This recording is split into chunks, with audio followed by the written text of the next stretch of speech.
देखिए, बात अगर दबे कुचले मुसलमान और गरीब मुसलमानों की है तो हमने सब ने मिलकर इस बिल का स्वागत करना चाहिए। और देखिए, सरकार की अगर मंशा अगर ख़राब रहती तो इससे पहले भी अगर आप देखो तो देश में सीलिंग एक्ट आया है। सरकार को अगर मंशा सरकार की ख़राब रहती तो वो वक्फ बोर्ड ही नहीं रखता। वक्फ बोर्ड क्यों रखता हो? वक्फ बोर्ड ही नहीं रखता। तो जो दबे कुचले मुसलमान हैं, जो गरीब मुसलमान हैं, सरकार उनको उनका अधिकार दिलाना चाहती है, उनका हक दिलाना चाहती है।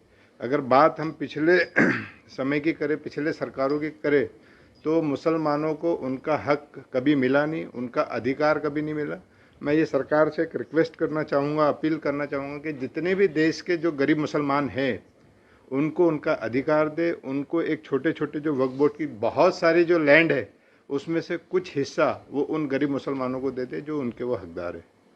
नहीं नहीं, देखिए कैसा है, क्या आरोप प्रत्यारोप, अभी इससे पहले अगर आप देखें तो 370 हटने के पहले कश्मीर के मुसलमानों पर बहुत सारे आरोप लगे थे। इन्हें बहुत सारे आरोप सरकार पर लगे थे कि कश्मीर में भी कुछ सरकार जो है ख़राब करने जा रही। तो आज वहाँ की स्थिति देखिए, आज वहाँ के मुसलमानों से बात कीजिए कि उनको उनका अधिकार मिला, उनका हक मिला। और आज जो कश्मीर जो है वो इतना डेवलप हो रहा था, वैसी इसी तर्ज पे ये वक्फ बोर्ड है। वक्फ बोर्ड में अगर मुसलमानों को उनका अधिकार मिलेगा तो आज वो मुसलमान जो गरीब है, पिछड़ा है, तबका है, वो खुद का घर वाला हो जाएगा, खुद की ज़मीन वाला हो जाएगा। जितने भी जो लोग वक्फ बोर्ड में बैठे थे उन्होंने, चाहे किसी भी सरकार में ले लो, उन्होंने मुसलमानों को फ़ायदा दिया नहीं। अगर फ़ायदा देते तो आज सरकार को ये करने की ज़रूरत नहीं होती। पिछली भी सरकारों में, ये भी सरकारों में जितने भी मुस्लिम बैठे, उन्होंने कभी भी मुसलमानों को इस वक्फ बोर्ड का फ़ायदा दिया नहीं। अगर आप देखें, मैं महाराष्ट्र से हूँ तो महाराष्ट्र में ऐसी कई मेरे पास कंप्लेंट है कि वक्फ बोर्ड में आज उनके काम नहीं होते। कई सालों से उनकी मस्जिदों के रजिस्ट्रेशन नहीं होते, मदरसों के रजिस्ट्रेशन नहीं होते।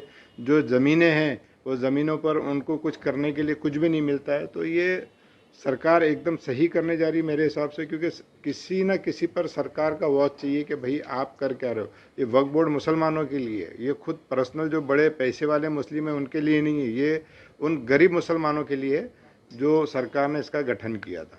ये कुछ मैं उनसे बोलना चाहता हूँ कि ये आंदोलन जब मुसलमानों के साथ पिछली सरकारें या ये सरकारें भी, जो मुस्लिम लोग वक्फ बोर्ड में बैठे थे उनके खिलाफ क्यों नहीं किया गया? उन्होंने जब मुसलमानों को इसका फ़ायदा नहीं दिया तो उनके खिलाफ आंदोलन क्यों नहीं किया गया? उनको जेल में क्यों नहीं डाला गया? उनके खिलाफ आवाज़ उठाई क्यों नहीं गई? क्योंकि वो मुसलमान थे। यानी मुस्लिम व्यक्ति उस बोर्ड पर बैठकर कुछ भी गलत काम कर रहे हैं तो आप उसको करने के लिए कैसा एक्सेप्ट कर सकते हैं?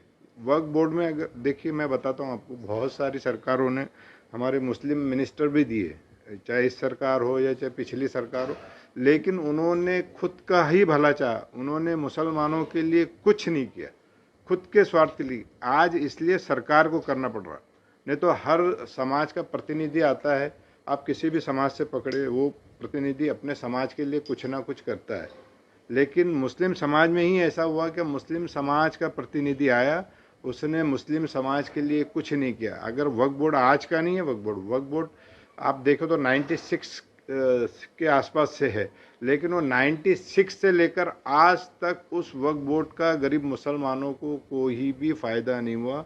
जो पैसे वाले मुसलमान थे उन्होंने अपना रुतबा दिखा के, रौब दिखा के, यानी रिलेशन दिखा के उस ज़मीनों का गलत फ़ायदा उठाया। अब जो सरकार है वो गरीब मुसलमानों को, पिछड़े कुचले दबे मुसलमानों को न्याय देने का काम कर रही। तो मेरा ये मानना है कि डेफिनेटली इसका स्वागत हमने करना चाहिए और सरकार के साथ रह के मुसलमानों को कैसा बड़ा बनाया जा सकता उस पर हमने बातचीत करनी चाहिए।